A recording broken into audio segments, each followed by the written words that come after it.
Melon, like you said, I can't wait to see him. He's been, lights out throughout the whole offseason and coming into practice today, so I'm excited to see him. Jahmyr Gibbs and Detroit Lions are hyping up J-Mo. As you've seen in the video in the beginning, they basically saying that J-Mo had a great camp. You hear Dan Campbell say, shout out to him in his Applebee's commercial. Jahmyr Gibbs said he most excited to see Jameson Williams. He been killing it all off-season program. Obviously, I believe they played at Alabama together. They might have just missed each other. I think they just missed each other. J-Mo was there for a year. Gibbs came the next year, was there for a year, and got out of there. But he says he's most excited to see Jameson Williams out there, and that's what you've been hearing. That thing starting to click with Jameson Williams and Jared Goff. Brad Holmes said he has some maturity to do, and he might be the most anticipated Lion this year. Usually the most anticipated Lion, we don't have a lot of high-class free agents, so they come to Detroit, historically. But usually the most anticipated Lion each year is a rookie. Whether it be Darius Slay or Javid Best or Calvin Johnson or Charles Rogers or whoever it may be, is usually a high-class rookie. You know what I'm saying? And now you got a guy that's going into his third year who is about to make make his 2024 debut and is most anticipated. Now, it's not anticipated just because the fans want to see it. You know what I'm saying? It's anticipated because everybody is singing the praises of Jameson Williams. Now, close second will probably be Levi Onwuzurike about the camp he didn't have. That'll be a close second, but that'll be a close second. So, but yeah, the hype around J-Mo is big, and the confidence that he with. He walking a little bit taller.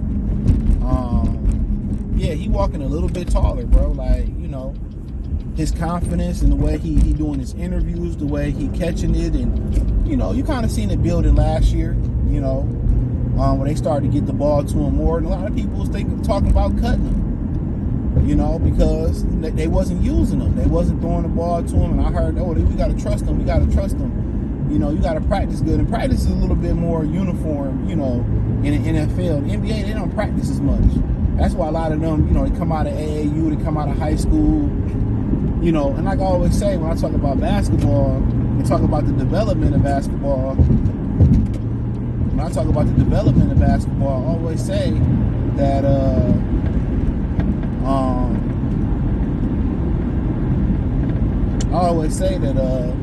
when you go to college, it teaches you great practice habits, and it teaches you how to actually play the game, how to play the game of basketball. These dudes hate driving on. I hate driving on 275, whatever the hell this is. They drive like idiots. But yeah, like he's the most anticipated, man, and everything we've seen in the training camp footage and him catching all the balls, and we didn't really see much of none of the starters and offensive starters in preseason. So, he more than just a deep threat. I mean, with the ball in his hands, he's the man with the ball in his hands. His run after catch, I think we underrate that. Because even when the ball get in his hands on the end arounds and stuff, man, he's good at breaking tackles. He's good at breaking tackles. He's good at shaking free. He's good at yards after the catch. It's just going to be about ball security. Some of the grabs we seen him making inter-joint practices with the Giants, and some of the catches he playing with a different swagger. He playing with a different confidence. He playing with a different aggression.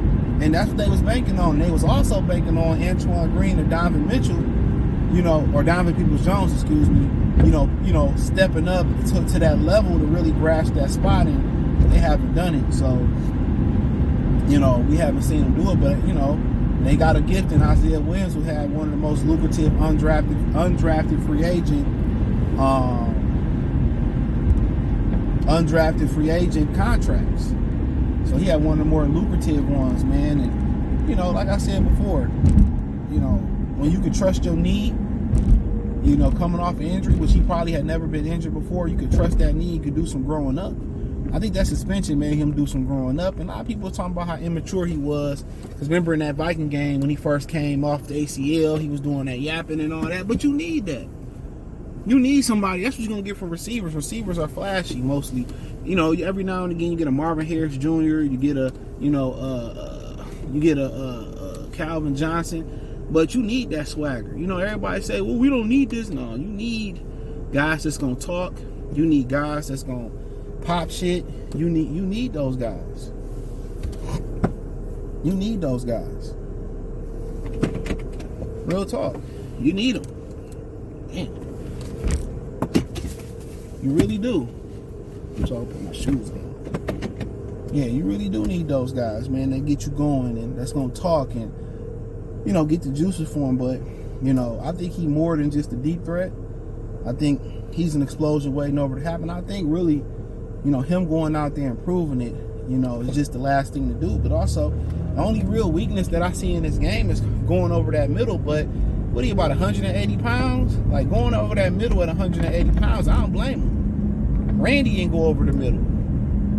That's why I respect tight ends so much.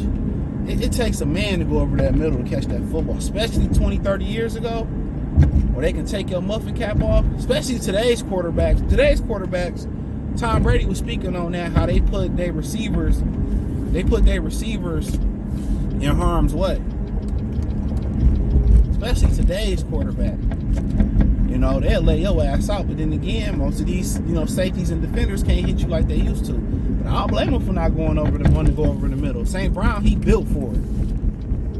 He built, his body type is built for it. He's sturdy, buffed up, you know, he built to go over the middle. J-Mo, he built to stay over outside the hashes. But it's definitely a mindset going over that middle. Like Deshaun Jackson or Hollywood Brown or Marquise Goodwin, you really won't want to see them go over the middle like that.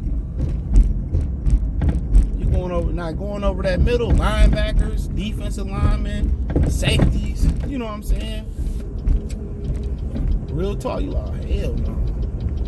But it's a mindset. If you mentally prepare yourself for something, that's like boxing.